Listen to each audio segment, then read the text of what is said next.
మహానగరం నిర్మించాలంటే ఎలా ఉంటుంది, మహానగరం కంప్లీట్ అయితే ఎలా ఉండబోతుంది అంటే విజన్ లేని వ్యక్తులకి విజన్ వచ్చే విధంగా చంద్రబాబు నాయుడు గారు రచించినటువంటి ఇది చూడండి ఎంత అద్భుతంగా ఉందో.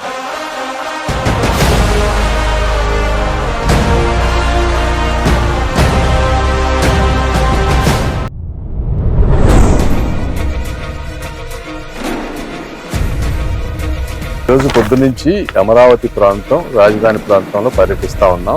ఈ పర్యటించిన ఉద్దేశం ఏంటంటే ప్రజలకు వాస్తవాలు తెలియజేయాలి. ఈ ప్రాంతంలో దాదాపుగా 139 సంస్థలు చంద్రబాబు నాయుడు గారు తీసుకొస్తే వాటన్నిటికీ జీవోల రూపంలో ల్యాండ్స్ అలాట్ చేస్తే వాటిని మొత్తాన్ని క్యాన్సిల్ చేశారు. అవి వచ్చింటే 10 లక్షల ఉద్యోగాలు వచ్చాయి.